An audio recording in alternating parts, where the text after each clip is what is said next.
मित्रों हो नमस्कार। मैं चित्रकार वासुदेव कामत मोगरा फुलला इस चित्र संवाद में आपका फिर एक बार स्वागत।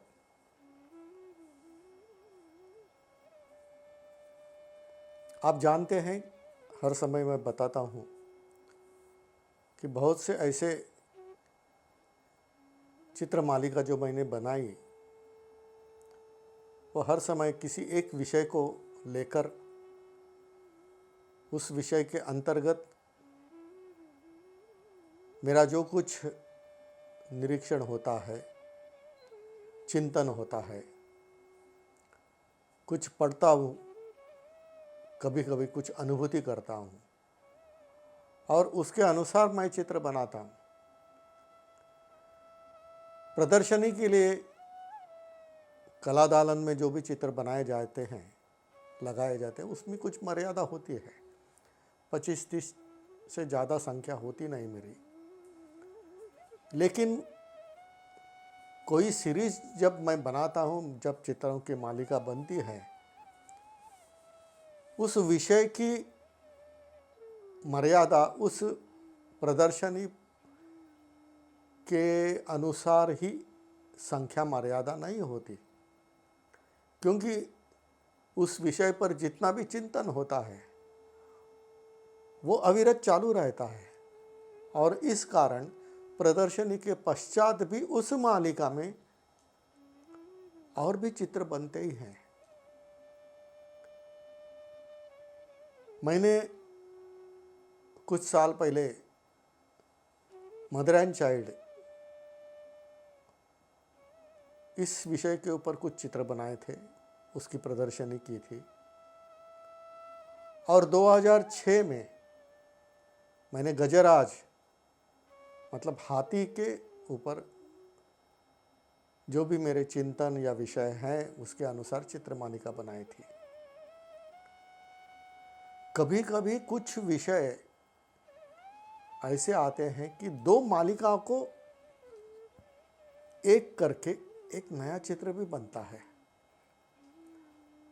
और उसके लिए कुछ कारण होते हैं।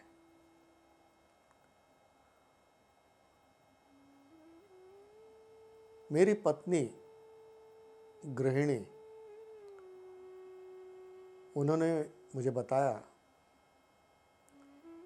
कि हम नाना नानी बनेंगे तो अमृता के घर एक नया मेहमान आने वाला है, तो अपनी ओर से कुछ शुभ संकेत की दृष्टि से हम एक चित्र देंगे,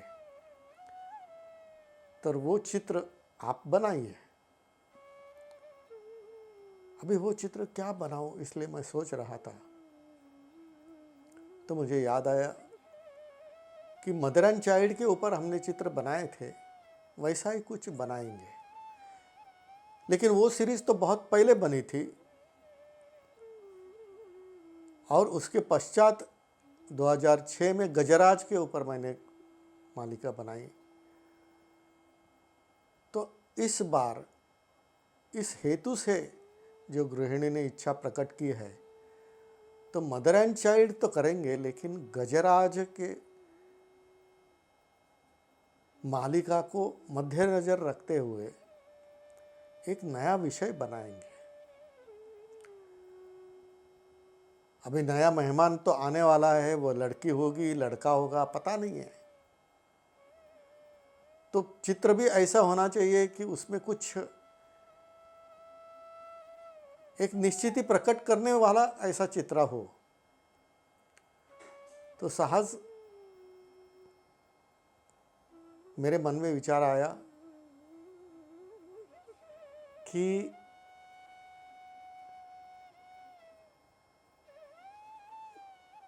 जब लड़की पैदा होती है तो साक्षात लक्ष्मी आई ऐसे कहा जाता है और अपनी परंपरा में, संस्कृति में हाथी को लक्ष्मी का प्रतीक मानते हैं। तो अब ऐसा करेंगे कि हाथी एक छोटे नवजात अपने बछड़े को लेकर ही प्रवेश कर रही है। तो इस प्रकार चित्र बनाते समय वो केवल वन्य पशु ना दिखे, इसलिए मैंने वो सफ़ेद हाथी बनाए और बछड़ा भी सफ़ेद बनाया। चित्र गृहिणी को अच्छा लगा, मेरी बेटी अमृता को भी अच्छा लगा। तो घर में मेहमान जो आने वाला है वो केवल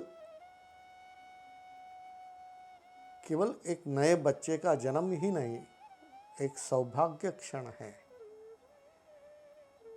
इस प्रकार की भावना भी उस चित्र से, उस वस्तुस्थिति से संलग्न होकर प्रतीत हो, यह सोचकर मैंने ये चित्र बनाया था। चित्र सभी को पसंद आया, लेकिन मुझे यहाँ एक बात कहनी है कि चित्रकार केवल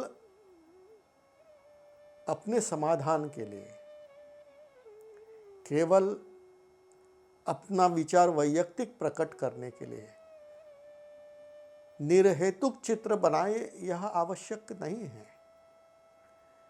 जैसे हम अपने मन की विचार को प्रकट करने के लिए चित्र बनाते हैं, उसका आनंद लेते हैं, कभी कभी ऐसे होता है कि हमसे भी समाज, कोई व्यक्ति कुछ अपेक्षा करते हैं। भले वो खुद चित्र नहीं बना सकते, लेकिन उनके मन में संकल्पना है, और एक बार हमने निश्चित किया कि वो चित्र भले ही उनके मन की अपेक्षा हो, लेकिन वो निश्चय करने के पश्चात वो मेरी ही कल्पना है, इस प्रकार का भावना करते हुए चित्र बनाना चाहिए। केवल अपने मनोरंजन के लिए, केवल अपने सेटिस्फेक्शन के लिए चित्र बनाना इतना ही मर्यादित नहीं है।